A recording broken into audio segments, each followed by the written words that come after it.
honored to be here with you all, and I'm also honored to have the privilege of leading this panel discussion. I would like to start off by introducing our panel members to you all. First, we have Dr. Chelsea Simmons. Chelsea Simmons recently joined the Spadoni College of Education and Social Sciences as a lecturer. Chelsea earned her PhD from Coastal Carolina University in 2022 as a part of the program's first cohort. She earned her BA in Psychology and BA in Sociology from the College of Charleston in 2009. She earned her Educational Specialist degree in School Psychology from the Citadel in 2012. Chelsea has spent the last 10 years as a school psychologist for the Georgetown County School District. She also holds licensure for private practice in South Carolina. Chelsea enjoys working with students with disabilities and improving the mental health of college students. Her dissertation evaluated using computer-based video instruction to teach students with disabilities how to respond to strangers. Her teaching interests include educational psychology, mental health in schools, school psychology, and the evaluation of exceptional learners. Join me in welcoming Dr. Simmons. Thank you. Next, we have Mr. Jimmy McCullough. Jimmy McCullough is a native of Loris, South Carolina, and has committed to serving all students and committees. He is especially interested in schools and students similar to the ones in which he was raised. He attended Loris High School, where he experienced academic and athletic success. After suffering a career-ending injury, he devoted himself to helping others. Feeling inspired by the many teachers that had influenced his life, he chose to embrace the field of education. Since entering the workforce in the field of education, he has served in the role of a substitute teacher, a severe and profound paraprofessional, a behavior counselor, a teacher, a coach, a mentor, an at-risk coordinator, an assistant principal, and principal. As a lifelong learner, he has earned a master's degree in educational leadership, and he is currently pursuing his ED in organizational leadership. He has worked on numerous school improvement projects, including revising the means of providing student remediation for struggling students. He has promoted guidance on implementing data-driven instructional strategies, and he has also been successful with coaching first-year teachers to sustained growth in the classroom. He has served as the principal of Horry County Education Center, currently known as SOAR. Mr. McCullough was excited to provide the leadership necessary to successfully transition into a new era at SOAR. Mr. McCullough implemented a variety of strategies that have been proven to enhance the alternative school program for Horry County schools, including a tier program designed to increase student accountability and reduce the recidivism rate, a digital instructional model using the Ingenuity platform, a social and emotional advisory curriculum that highlights mindfulness and character education, a mentor program that uses community volunteers has also been established and instrumental in supporting at-risk students served at SOAR. Parent University is another initiative that he has used as a strategy to reach the students' parents to give them the necessary resources to better help their children. Mr. McCullough established a community outreach program that brings together church leaders, community activists, political leaders, and nonprofit organizations around Horry County into his school to assist students and their families. A variety of counseling programs for students are now available after Mr. McCullough brought in additional resources from outside counseling agencies, such as Shoreline Behavioral Health. The last major strategy that Mr. McCullough implemented was the creation of the SOAR program. The SOAR program stands for Shine On After Return, and it showcases students who have met the requirements for returning to their base schools. Under his leadership, over 45,000 hours of community service has been completed by students, the expulsion rate has been reduced, the student graduation rate has improved, and the recidivism rate has dropped from 30% to 13%. Mr. McCullough has been able to turn a failing alternative school program into one that is considered innovative and student empowering. Currently, Mr. McCullough is in his second year at Loris High School. As principal, he firmly believes in building positive and edifying relationships with staff, students, parents, community, and stakeholders. Loris High School emphasizes the power of positive relationships and strives to make a safe haven for all who enter. They pride themselves on family values and work to make their school feel like home. Please join me in welcoming Mr. McCullough.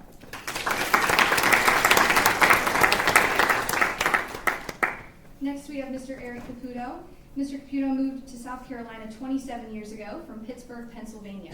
He has been married for 27 years and has a daughter that is a senior at Myrtle Beach High School.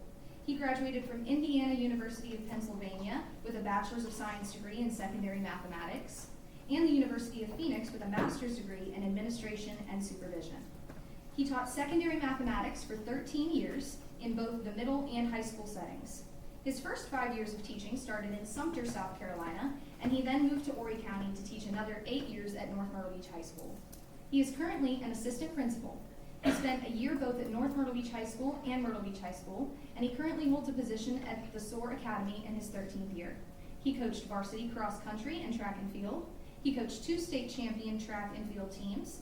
He is an 8-time All-Region Coach of the Year, and he coached JV basketball.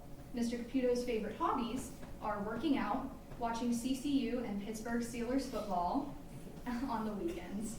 Join me in welcoming Mr. Caputo. Thank you. And finally, we have Dr. Lashia Bowers.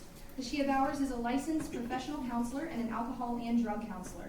She was born in Beaufort, South Carolina, and raised in Winston-Salem, North Carolina. She earned her BA in English Education from UNC Greensboro. Upon completing undergrad, she became a high school teacher and later the English department chair.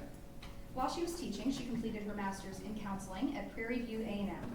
Lashia has experience counseling adolescents, young adults, and families. She has worked within a school-based setting, a behavioral health agency, and in private practice. She completed her PhD in educational leadership at Clemson University. She is a scholar practitioner that has presented at national and international conferences. Her research agenda includes emancipatory practices, Africana psychology, and African-centered education. She co-authored a research article in the Journal of Ethnographic and Qualitative Studies, and she also has a poem published in Root Work Journal. She approaches counseling with unconditional, positive, and mutual respect for all cultures. She utilizes an eclectic and research-based approach that values the intersectionality of everyone's identity in individual and group counseling, including African-centered theory, cognitive behavioral theory, motivational interviewing, and mindfulness.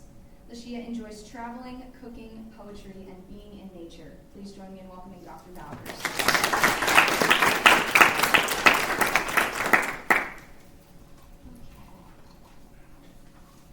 So the purpose of this meeting today is allow us to all partake in a collaborative discussion centered both around student and teachers' mental health as well as school violence. We have a broad range of topics to cover and only about an hour to do it. Fellows, I encourage you all to ask questions, and I encourage everybody to treat this more like an informal discussion rather than a lecture. If you have questions that you've previously been too scared to ask or didn't want to ask for whatever reason, now is the time to do so. And to our panel, thank you all again for being here with us today. I truly believe the knowledge you bring to the table will be greatly beneficial to our fellows as they prepare to enter the field of education. With that being said, I would like to start this off with a question that anybody on the panel is welcome to answer and anybody is welcome to build off of. The first question is, it seems like we hear about school shootings or school violence happening so often. Why do you think that school violence is increasing so much? Or is it the same as it always has been, but the media is just reporting on it more and people are speaking up about it more?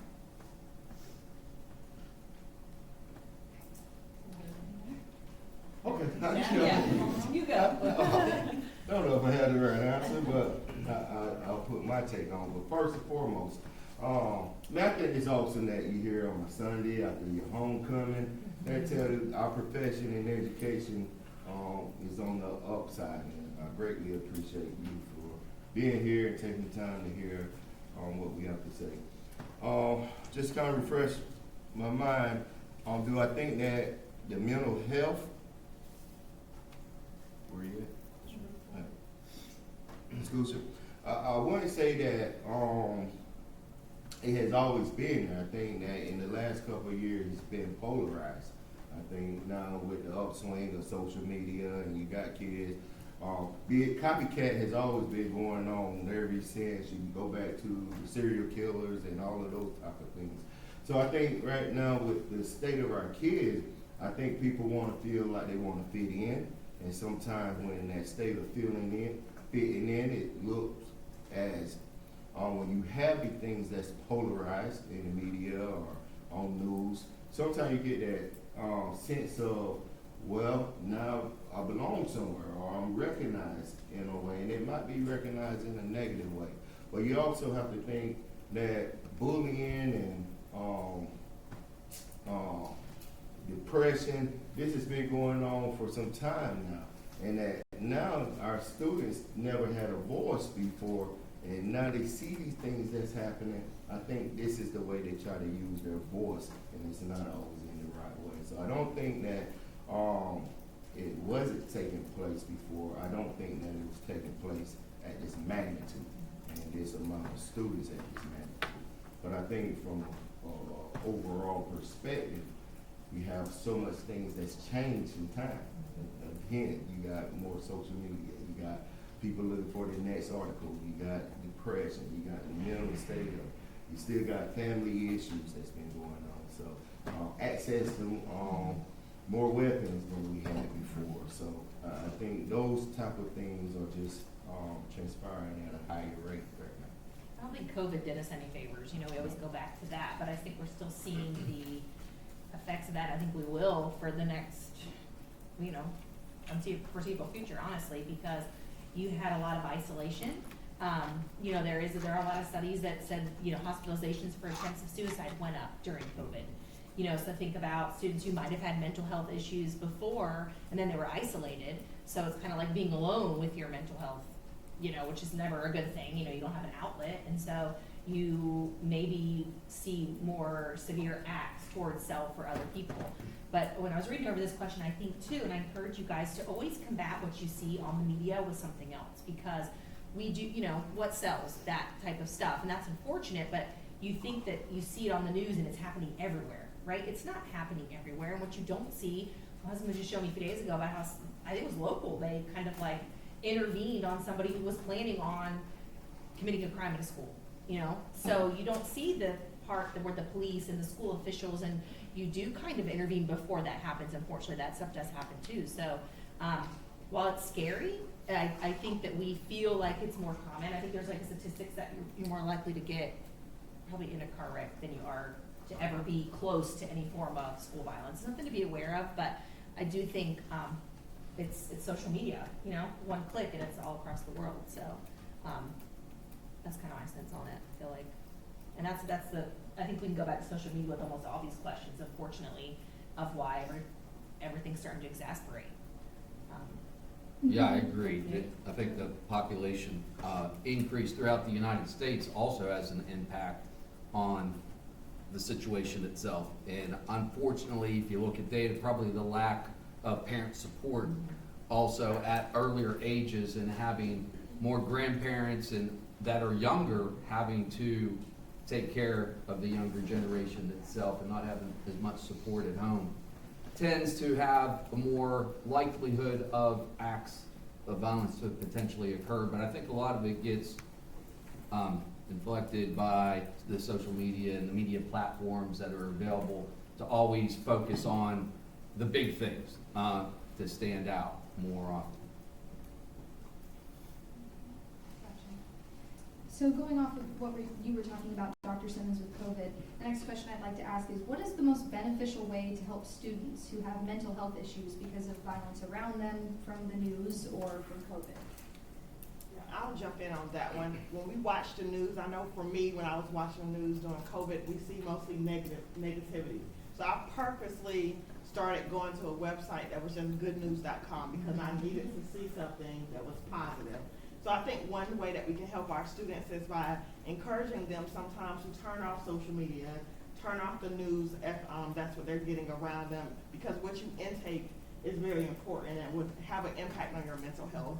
I think something else that would help is letting students know that it's okay not to be okay. That cliche saying that we hear all the time.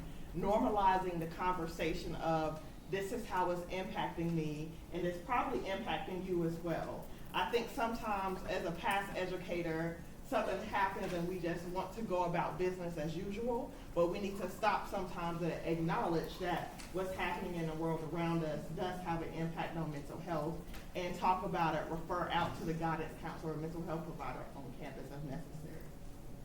Yeah, I agree. I think when you said that John Krasinski from The Office, you know, he has that Instagram that's like some good news. It's always something positive. It's funny because sometimes being in education, you have to stop and be like, all right, I gotta laugh at something or I'm gonna go crazy. You know, especially with being in mental health. But I think that one way, that's exactly what I was gonna say, is just normalize. People used to come to me, you know, I was really working with kids with disabilities in the younger ages. If they had an experience that I could relate to, I always related it to them. Like, yes, I'm an adult and I'm not any more immune to mental health disorders than you are, than the kids are. And I just, you know what, we've all, my opinion is, we might have lost the act of empathy somewhere along the way in the world. And just realizing that you're not alone, and that, yeah, you might feel, you know, crazy. Okay, I have too, and it's okay. I always say, it's okay to not be okay, but it's not okay to stay that way. And that's my thing, is because I believe that, always for kids, I always say, like, the best is yet to come. Your better days are ahead of you. So we've got to always have that mindset where we shift forward, because, and we didn't always get to do that during COVID, and heaven forbid there's another school closure. You know, there are some kids that said their virtual instruction was the only thing that got them through the day. So a lot of teachers would start with, give me your positives. What was your rose today? I always say to my kids, what was your rose? They tell me their rose, and I say, all right, what's your thorn? Because if you say there's nothing good or nothing bad that happened that day, that's a red flag to me. You know, there's always gonna be good and bad.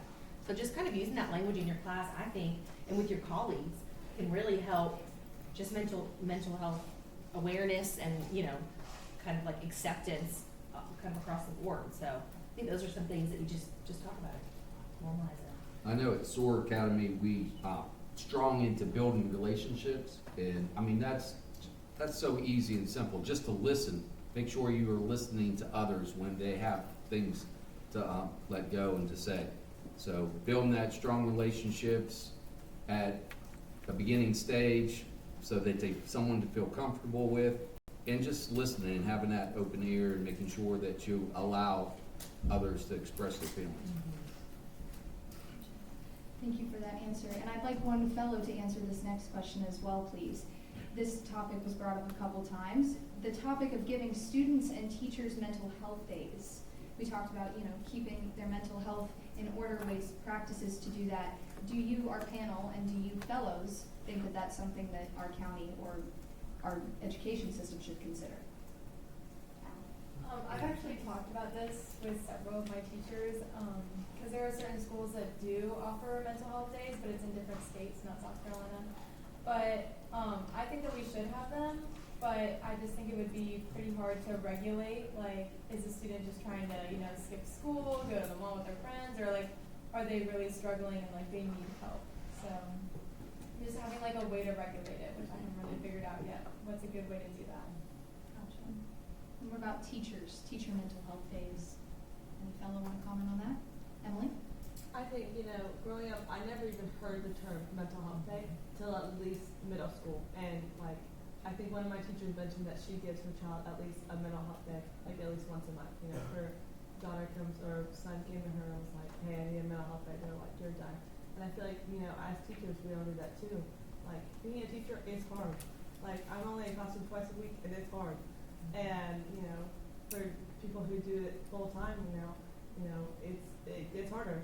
And, you know, I think teachers need to be able to have the opportunity to come forward, especially to a principal, and say, hey, you know, I need a day. I need a break. I'm going to go crazy. And to be the best teachers we can be, we need to be able to have the voice and the opportunity to be able to do that, so we can come and be the teacher and be the role model we can for our students, for our kids. Thank you. Anybody on the panel? And I can tell you, it's one of the hardest things, how you was talking about the state of South Carolina versus other states, because we're mandated by the state of South Carolina to be in school a certain amount of hours, certain amount of days, so it's not built to give those days. But what you can do, you can understand what people go through. You need to be empathy, and like she was saying, Dr. was saying, about people, and I think all people. So I know at Loris, even when I was at SOAR, we always preach, we run a school, not a prison. And what you try to do with that, when we're talking about mental health days for students, our district is very fortunate that we have counselors throughout. We have RBHS counseling, we have guidance counseling. As teachers, we teach them how to counsel somewhat, just might not be on the level of therapeutic counseling. When I went to SOAR, which is our alternative school, because we get them for the mental health, the behavior, everything else. We put in behavior counselors that focus on growth mindset, mindfulness, where we did mediation, we did yoga. Then we started implementing it with our teachers. So that was our way, because we couldn't give a mental health day, because we tasked with the ultimate task of educating our youth through all adversity. We don't get to say, oh, these are tough days. And I can tell you, me that's been in the profession a long time, probably not till last year, I hit that state where education was just hard. But I teach my administrative staff, we go with what's called Lions mentality. We have to do the things that are the most difficult and have to be the one to face to show up, even on our hardest days, because our task is important to educate our youth and get them prepared. So when we get an opportunity that I will tell you that you can do, you listen to your teachers, and then once you listen to them, then you try to incorporate those things inside the school. You have to look at how much academic hours you have to go in, and then try to find a way, even on the planning period. Well, we starting at Loris is where I bring outside people in, and we'll have a yoga day for them during their planning period. We have a meditation day. I mean, we bring in massage people, and then we vice versa with the students. We make the day more fun for them. And it's okay to have fun at school. People don't want you to have fun at school, so you got to be, no, it's okay to have fun at school, because the better mindset you in, the easier it is for you to learn. So I think you just have to find creative ways to create that inside of whatever system you're a part of. So piggybacking off of Mr. McCullough's, the South Carolina, to defend them, it may not look the exact same as other states, but we have things that are built in, especially here in Horry County in our district.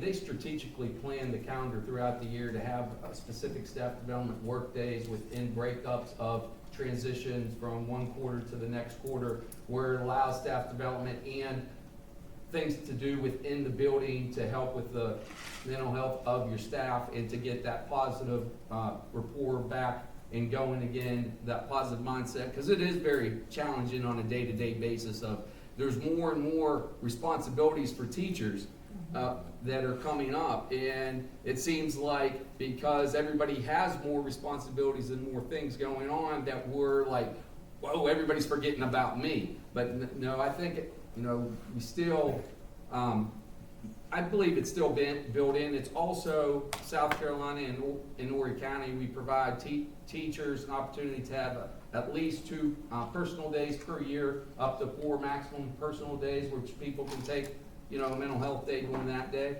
On extreme cases where we use our resources within the school and they're not beneficial for students, if we know, with again having that good relationship with the parents and so forth, that a student needs that mental health day, principals can approve a small number of days for a student if we know that it's an extreme case. So it's not maybe always in writing that, oh, you have these mental health days that are allowed, but South Carolina does support it very well. Well, I think importantly too, what you were saying was we can give you a day off, right? We all would love that, but what are you doing in that day off? If we can give you strategies to use whenever you're having a moment, or you need, because there's like the whole month of October in the schools, I needed a mental health day. As a psychologist, it's, that's the first wave, and then comes March, and then comes May, June for us, and it was just awful. And so, we're giving you the strategies, practice mindfulness, do yoga, give yourself a 5-minute break and do things that you like to do. I think being a school psychologist, not being in the classroom with kids all day, kind of worked in my favor, because there were days where, okay, I knew I had to have a dentist appointment sometime coming up in October. And I would kind of look at the calendar and try to get it when I could, but if that was the day I need to go to the dentist, and that was kind of a mental health day. And I think leadership in Georgetown County, especially my former boss, would always is a proponent of mental health. You can't be your best for other people unless you are your best. But I think little things like, my daughter's in 2nd grade and they do like some little go noodle dance or something. Like I can tell what they're doing during the day, that it's a brain break. She has no idea. She thinks it's like math. I'm like, no, you're chilling. You guys are like having your calm time. But I think as we get older, we forget that and think high schoolers, you have 90-minute blocks, right? 5 minutes of your day to just be a human and tell me, what was your day? How terrible was it? Go ahead, tell me. Or how great was it? Is really gonna go a long way for them in the end, because you're building in strategies for them to have when they're older, especially that growth mindset. That's the biggest thing I noticed in Georgetown High School, where I was one of the lead psychs, is that at high school level, we just lost the growth mindset. And I don't think I ever had it until I got older. I was always like, yes, but, what if? You know, I can't do this versus, okay, I'll try this next time. We can get people to see hope, that there is a way to do something differently. I think that permeates every aspect of their life, especially with mental health. I think we see kids who get really zoned in on the worst thing in their life, whether it's a breakup or something, and they don't see that, hey, there's been a time where I've overcome this. I've done better before. But given that growth mindset, I think the strategies for students would be better than probably giving them a mental health day, honestly. Thank you. And going off of what you said, Dr. Simmons, and what you mentioned, Dr. Caputo, about the increasing demands of teachers and the increasing conversation around teacher mental health, do you think that it's more difficult to struggle with mental health issues while being an educator, or is it comparable to other careers? I will say last year, I felt like I talked to more teachers than I talked to kids. And that was fine. I don't judge anybody, because I had to talk to people and I had to actually consider a career shift. My husband's police and military, and I think it's been extremely hard on him. I think it's been hard all around, but I think as first responders in the schools, like, I think teachers got it really hard at any capacity, college level, elementary, middle, intermediate. Like, I think we took a lot of what our kids were bearing and put it on ourselves. I know I did. It was hard to differentiate sometimes. There were kids coming home with me, you know, maybe it wasn't the best idea, but I didn't know what else to do at the time. They're having a lot of stuff going on. So I do think that teachers kind of took the brunt of that. And like I said, not in a bad way. That was a choice that I made, but it was because a lot of people didn't know where to go, or they had people just passing away because of COVID, and they didn't really have anywhere else to go. But I dealt with a lot of teachers. Not dealt with. It's a conversation, but a lot of people will come to me and just be like, "Can I just vent?" I'm like, "Sure, go ahead." You know, we all need that. Yeah, I'll just add, I know I've been out of the classroom full-time since 2016, and I just think, first of all, hats off to you all. I could not imagine being in the classroom during a pandemic. And so I do think that as a teacher, you are helping, and you're helping humans, and a lot of times 30, 25 humans, if it's on the elementary level, if you're on the high school level, and your classes are changing on middle school, it's a lot. It's a lot to take in. So yes, it compares to other professions, but when we're taking care of a lot of other people, we oftentimes forget as human nature to stop and take care of ourselves. And it sounds easy to say, okay, I will leave my job at my job and walk away from it, but in reality, we're human also. So we don't always really just leave it at our job. It comes home with us at nighttime. It comes to the dinner table. So finding different ways to care for yourself is important so that you can continue helping. I definitely agree. Education, I think all of you in here, you have to have a big heart if you're going into education. And that leads to a lot of stress in itself, because you have such a big heart wanting to care for others and putting other people ahead of you first, that in being a perfectionist because you don't want to let other people down, well, that creates, guess what, more stress on yourself. So you have to find that happy medium when you're in education, definitely. But you wouldn't be in this area or in this room if you didn't have that heart and that mindset of wanting to help others. So. And the pandemic don't make it, like I said, don't make it no easier, because it's so utilitarian. You getting stressed from a teacher perspective, because let's face it, teachers had to learn something brand new in order to teach it. When you're going through to become a teacher, we get almost 4 years to learn our craft, to be able to teach it back again. Well, it wasn't that case. You got it right then, and you got the isolation, therefore the teacher was isolated. All of a sudden, there's still a system called accountability. You still was accountable for what they was learning, because a part of that accountability is still attached to finance, and you still need to be funded a certain way. And then when it's all over, now you got to take all that went wrong and then spend a year to make it right, all while they double down on you with the accountability part. Meaning, therefore, your leadership in the building, because their accountability is on a whole different level, have to come right back on teachers. So I think you have to find that happy medium. You have to find, I would say, any great staff, know their staff, that you can have honest conversation. That your honest conversation is, I need a break, and can you help me here? And then that leadership really take that. But I think you have to know yourself in order to try to figure out what help you need. But we're gonna be lingering with the effects of this pandemic for a while. I think the worst COVID year was not even like when it was happening, it No. was like, even like last year, the year before, when it was like you had kids out on quarantine every other day.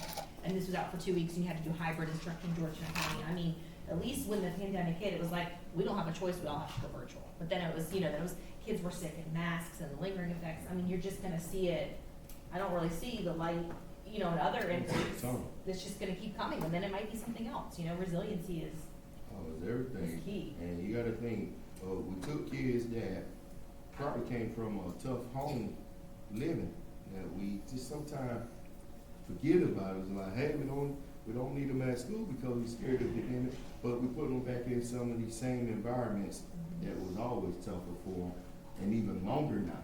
And then you trying to fix that part of it while still trying to educate and motivate. So I just think that as educators, we have to have an understanding of that and always try to have that growth mindset and find the positives in everything and try to move it forward. Going off of that, do you think that there's a way that we could incorporate more student mental health classes or programs into our public schools? And you could give examples of some that you already know of now, or ways that you think that we could build upon this. And could we use the arts, music, and even physical education as a way to integrate that into instruction? Definitely, I would say it doesn't matter what subject, it can be integrated. For my dissertation, I interviewed principals and counselors at African-centered schools, and a lot of the people that I talked to, the brain breaks that Dr. Simmons was just talking about, that's one strategy people can use. Having yoga being a part of the morning announcements or mindfulness, when you have that moment of silence and you know that everybody stops and practices mindfulness, and teachers can model that for their students. So there's many different ways that it can be incorporated, even if it's math or science or in art. I think about the things that stress me out now, and I wish, so Georgetown County and Horry County of Learning, I have a lot of similarities and a lot of differences. Like, we just got RBHS counselors in every school last year. And before that, there were 4 before COVID, and the whole county had 4 RBHS counselors. So a lot of that fell on the psychologists. We're training, crisis intervention, suicide risk assessment. So what we kind of tried to do, because we couldn't do it all, was we had more professional people come in. We kind of invested in programs. We did a program called Signs of Suicide. I would love for our alternative school to look like Horry County's, because we're always hearing that. I wish, honestly, I don't know why every school couldn't look like that. That would maybe help kids maybe not make it to an alternative school. Things like stop and just think and practice, feeling good about yourself. But a lot of what the initiatives in Georgetown County, unfortunately, were more reactive. They kind of came from something that needed to happen. So each of this year, they've incorporated something where they basically have about 30 minutes a day, which is kind of the intervention block. But it's also, if you don't need academic intervention, then you can go to clubs. Or there's a mental health club. There's a club for kids sports, arts, PE, who just want to talk. So that is a kind of a way where they've opened the door for you just to have connections with people who aren't your teachers. Because they do kind of say the more connections you make, maybe the more, you may not be able to come talk to me, but you might be able to come to Dr. Bowers, but you may have no classes with her. You just felt like I could go. Are there other kids? So it's a way for them to kind of build connectedness. But I think everybody should have a psychology class, life skills class, like we learn to balance a checkbook, and what do you do when you have conflict resolution? A lot of what we see with teachers, parents, kids, adults, is just we don't really know how to manage conflict well, me included. So I think that those kind of things where they don't have to be this mental health class, because nobody wants to go to that class, or the stigma, that's where the crazy kids go. It doesn't have to be that. It can really be more normalized within the curriculum. And I do think that school districts across the nation are shifting towards, okay, now we're starting to, mental health isn't weird to talk about. Now, how do we get this stuff into schools? Before, we didn't really talk about it as much, maybe RBHS or like pocket guidance counselors, but now it's like, just like you guys, you're interested in it because you know it's something we can't really avoid anymore. And Yeah. because, oh, I'm sorry. Oh, I'm sorry. I was just, in large masses, like at our school at Soar Academy, you know, to get the larger masses, we have our program that Mr. McCullough had developed, and we're going into the 6th year with, as their advisory class, and which is part of social emotional learning. They get over like 30 minutes a day of serious life skills, things that you don't get to speak about a lot in regular base schools or during school. So those things, you know, if it helps a small percentage, but it's going to still help a larger percentage than it was helping before. So that has been very beneficial, and that's one of our components of our program for success, is this social emotional component of that. And we do that a lot through an advisory structured program through our teachers, outletting that to our students. Now that we've kind of established, talked about how, again, mental health has become more prevalent in these past decade, 2 decades more so, 3 decades, if you will, in education, do you think that there is a link between student mental health and incidences of school violence? I tried to kind of look that like statistic up because I don't really know, but I do think that if you look at people who have committed school violence, there's a mental illness, right? It's not typically somebody who has not suffered from maybe depression or family stressors or just kind of some minor maybe red flags. But I think it, takes a person who's thinking differently, in my opinion, to be able to consider that and plan that and go out and do any kind of act of violence. But once again, I think we just have a lot of access to social media and ways to be able to see these things and polarize all this stuff. And I think that in and of itself can kind of cause a downward spiral, maybe coupled with some predisposition to some mental health disorders. I personally believe that when that question, when I hear it, it just makes me think about the stigma of mental health. And I wanted to bring a source when I saw that question, so I apologize I don't have it, but I know statistically more people with a mental illness are actually victims of violence and not the ones that are carrying it out. I think that social media says, okay, well, this happened, this person, it might be due to their mental health. And instead of saying that there's something as far as humans and how we look at other humans and how we have dehumanized people to get to the point where violence is taking place in schools. So that's my personal take on when we're looking at mental health and violence. Yes, some students that have engaged in or interacted in violence within their campus may have a mental health diagnosis.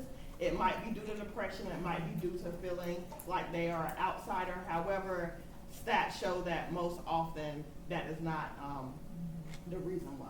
But it's important to look at too, like you said, what was maybe done to that person to get them there.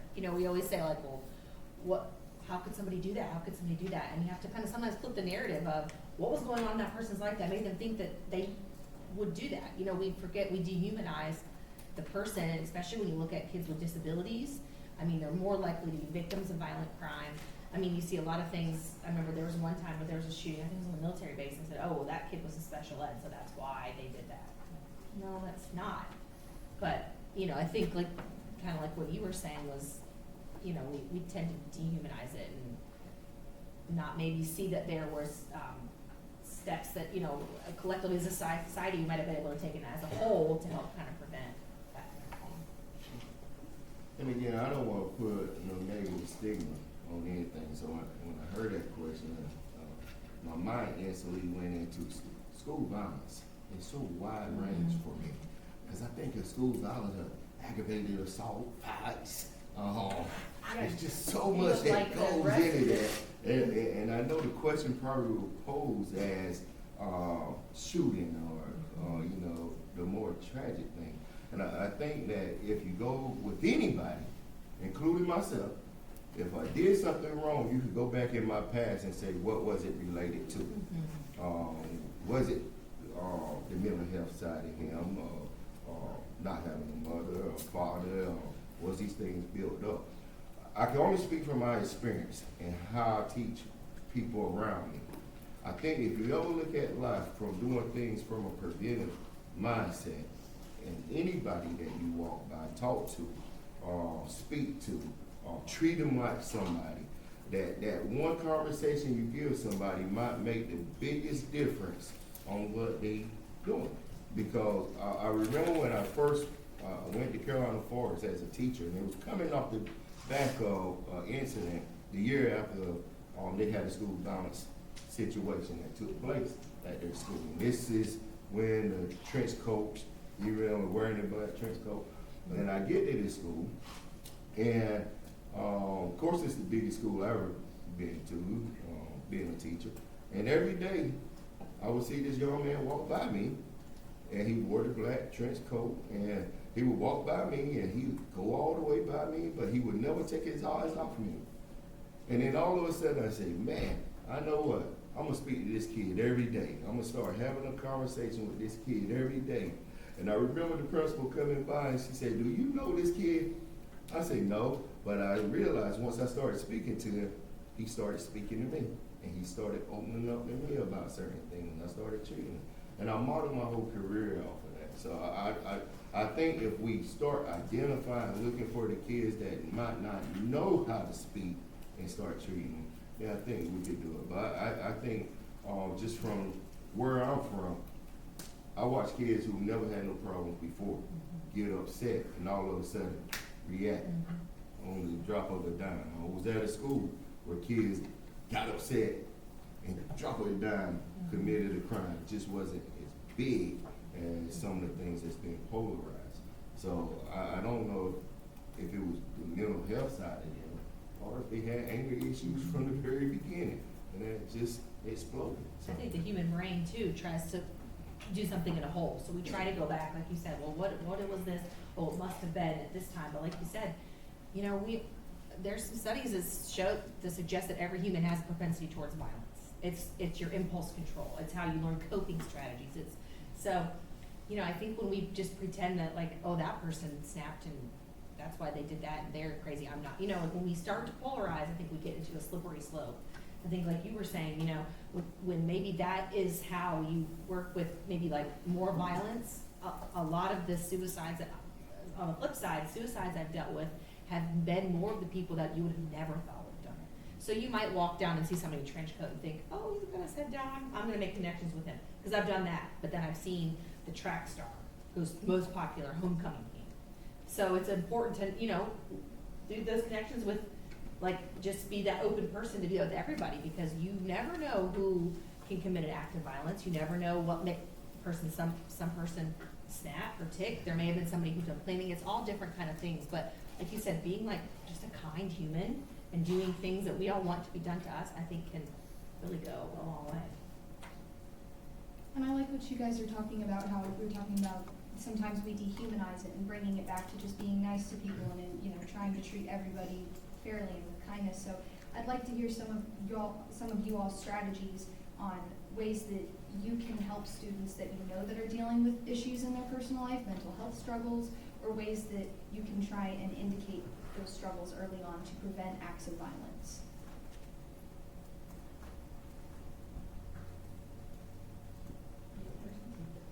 Okay, I think too, a lot of times, so when kids would come in for counseling or just be in a crisis, I always had some kind of like fidget.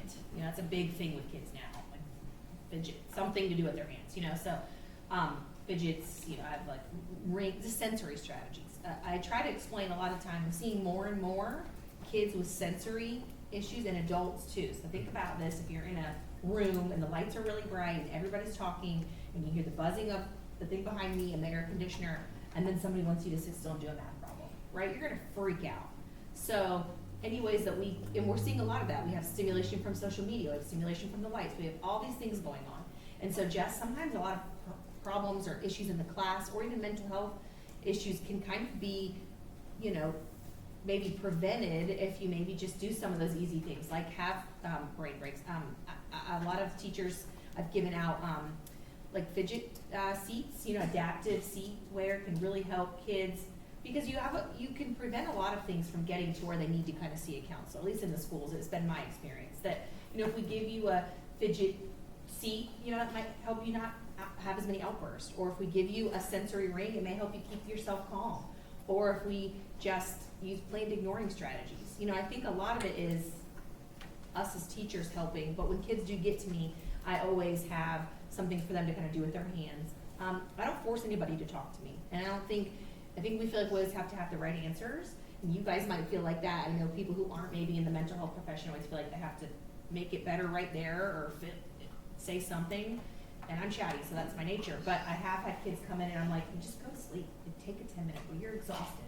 You just had the biggest emotional, and now you're on the down, okay? So you do you, I'm gonna do my work. When you're ready to talk to me, come talk to me. And I've never had a kid that won't talk to me, because I don't need to get in their face and tell them what's wrong, right? So just knowing some of these strategies, occupying the mind, changing the system, changing the way that they're thinking, those are all things that I've always found really helpful.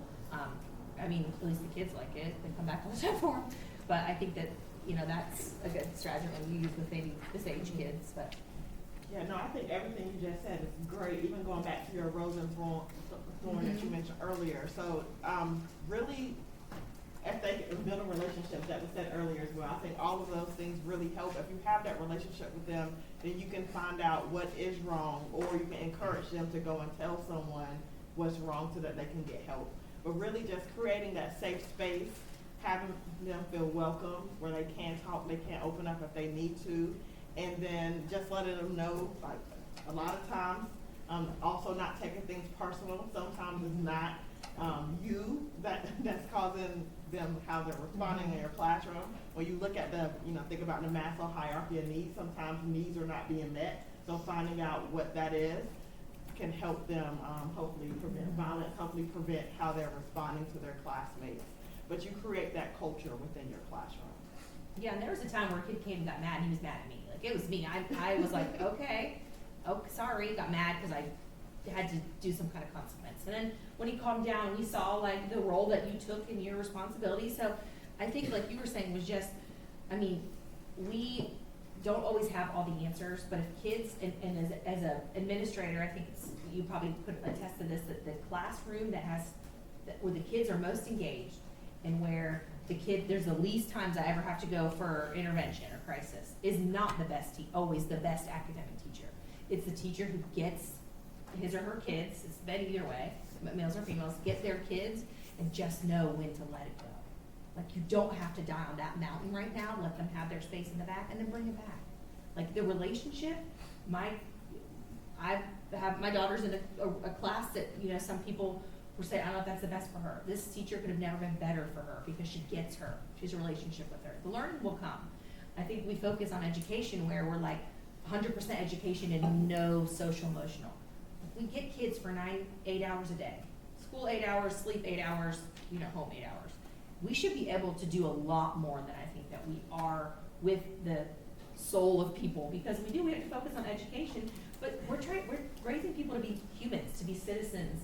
So I think if we forget that, I forget that. I don't know if anybody, but there are times where I forget that I'm actually here to be a part of teaching you to be the next generation, not just teaching you the algebraic equation. I think it's really important that you, as a teacher going into the classroom, make sure you understand that there should never be a power struggle within the classroom. If you have good structure and you have everything that you've been taught into that classroom, everything's going to work out. And you do not need to make it a power struggle with any individual within that room and yourself. Because a lot of the times, yes, you maybe temporarily, because the student will end up having that instance where they're going to explode and not be able to withhold and let it all out and get themselves into disciplinary trouble, or an incident that escalated way higher than it should have been because of a teacher trying to make sure, well, you have to do this, or it has to be this way because I said so. Well, it doesn't make you weak because you let an open mind to a situation, or you step back to de-escalate a situation.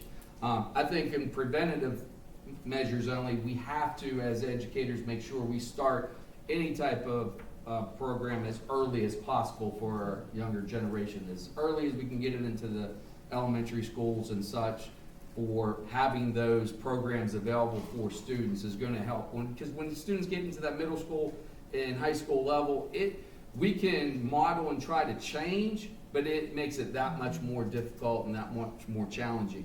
I know we had talked about looking at maybe violence from the elementary age up through the middle through high school.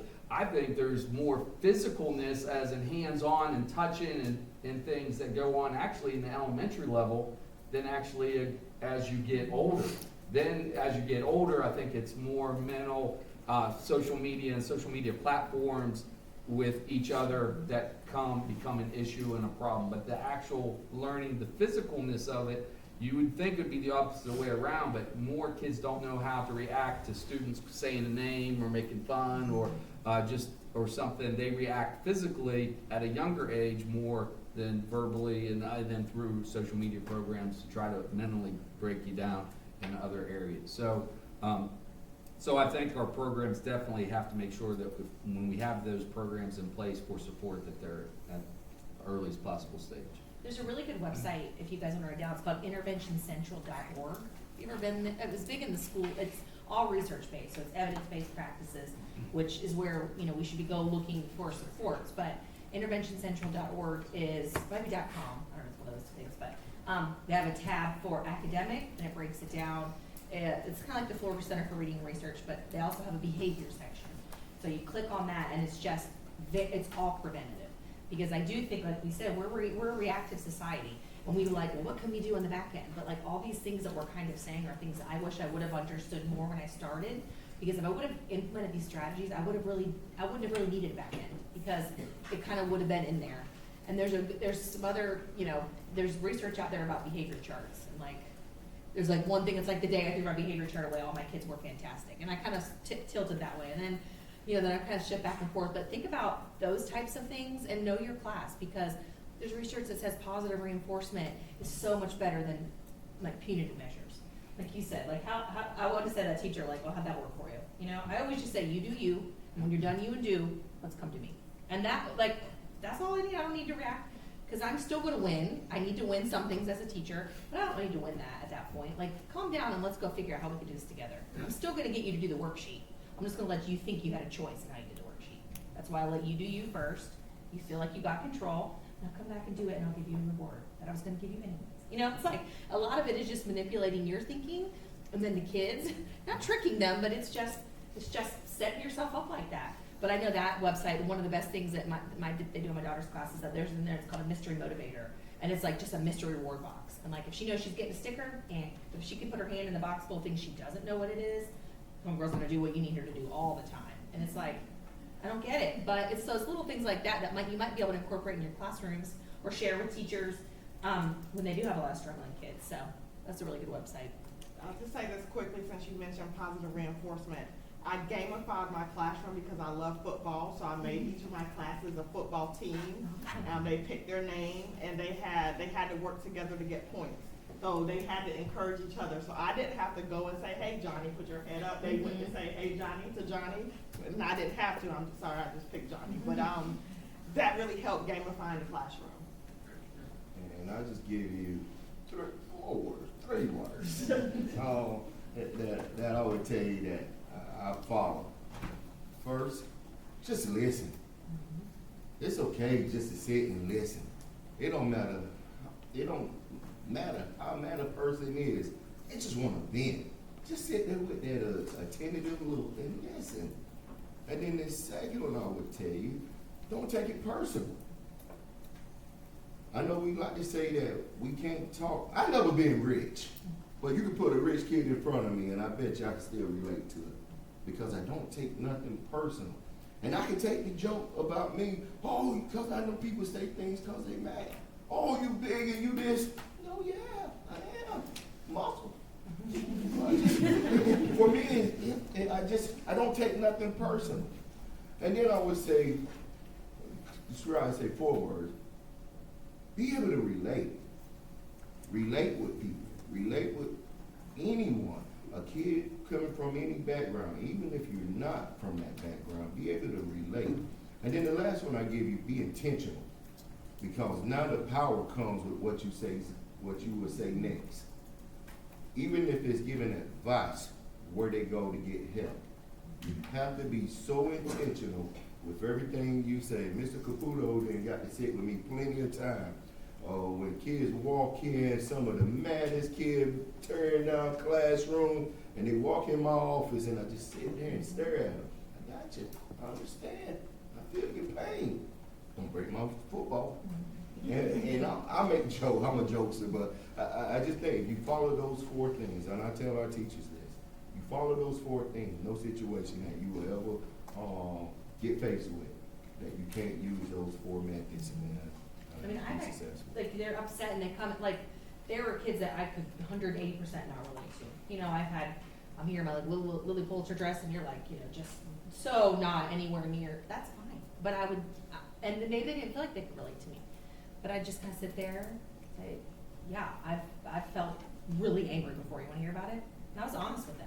You know, and they're sitting there and they're hate the teacher, even maybe cussing them out, hating them, F this, F. I'm just like, there are 3 rules. You know, what you say in here stays in here unless you're going to hurt yourself, somebody else, or somebody's hurting you, period.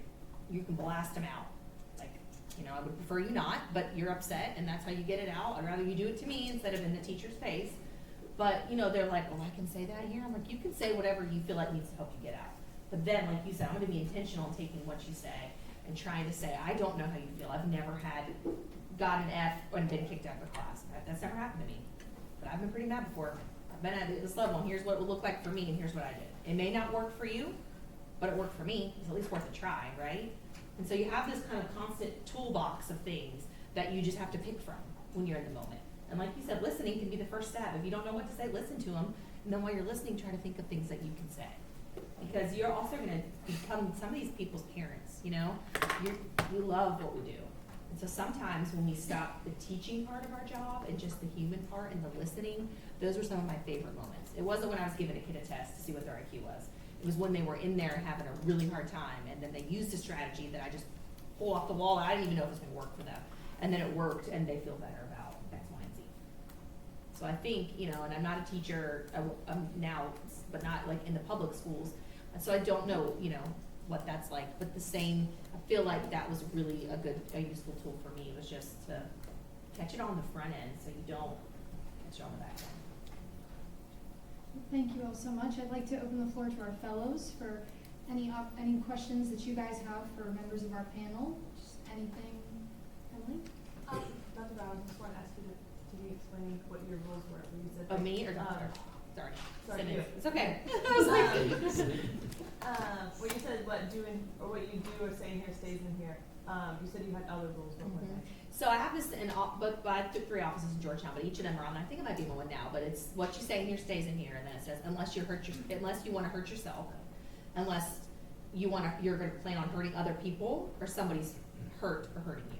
So, for example, you come into me and you say, I want to commit suicide, right? We have suicide assessments, but that's not something that I keep secret. You are, you know, have a gun in your pocket. That happened to me. I was testing a kid.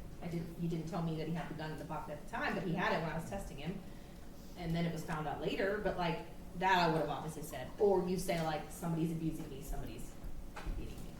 And I've always been that. That, for some people, is the hardest thing to do. I'm comfortable talking about suicide. Like, I don't think that any of that, we're immune to that. I hope it never comes in and out of my mindset, but I'm not saying it never will. So I always try to, like, I'm comfortable explaining that and talking about that. And I've ruined a lot of relationships with kids over that, because just cutting up and down little kids, elementary school kids, you know? And they just feel like I betrayed them, or I'll never, you know, I'm the worst person in the world. And I said, that's okay. I'd rather be the worst person in the world than the first person at your funeral. And it'll come around. It gives me the chill. Some point in my life, there's a little girl that is going to come full circle, and she's going to see me, and she's going to be alive, and she might just pass me in the road, and that will be like my moment, you know? But you just have to be comfortable talking about those kind of things, but they don't always take it personal when I come from a standpoint of, I care about you enough to ruin this relationship to get you help.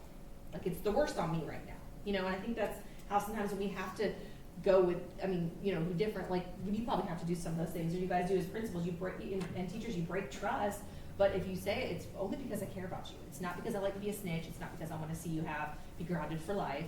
It's because I care enough about you to ruin this that we've built, and how much I care about you to let it go to see you live, or to see you get out of this situation, or to see you stop being raped. That was one of the situations. You know, there's just a lot of things. So yeah, those things, and I say it on there. I even say, you can kind of get the vibe when something's about to be heavy dropped on you, and I'm like, I love you, and I can't wait to hear what you have to say. I just want to let you know that I operate under these 3 rules, and here they are behind you. So they usually know beforehand when they're going to tell me, and I'm like, okay, good. So I don't drop that bomb on them. But that's more of just because of like being a counselor and being kind of what my responsibilities are. But you guys as you're mandated reporters for education. So I know that scares people. That doesn't scare me because I see it as a positive thing. And you know, if it's unfounded, it's unfounded. But there are times, and I encourage you guys, you are the front line of defense. So if you think of something doesn't sound right, go to your admin, who will probably go, you know, in Georgetown County, they would come to us, but in Oregon County, go to RPHS, guidance counselors. You don't have to feel like you have to do these things alone, but I think most of us humans who are going into the teaching profession would never want to lose a child or a human or anything by something that maybe we could have done, or maybe we were overprotective or something didn't feel right. I've had people come to me and say, this didn't feel right. And I'm like, well, that's not really something we can go on, but maybe we can't report that, but maybe we could just, you know, talk to the parent and see if they want to get their child to talk to somebody. You know, there's always usually somebody you can bounce off of, but I went on a tangent about that. But yeah, those are my things. They're posted so everybody can see them so they know. Thank you. Anybody else have a question for any member of our panel? Anybody? No? Okay, well, I would once again like to thank the members of our panel so much for joining us today. I can speak for all of us, I think, when we say that we have gained an abundance of knowledge from this discussion today that we will make sure to take with us into our profession as educators. So thank you all so much, and everyone please join me in giving a hand for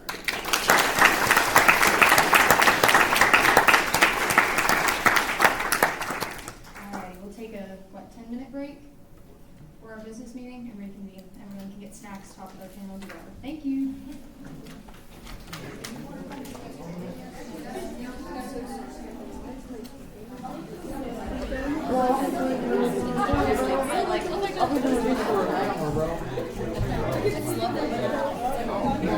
I was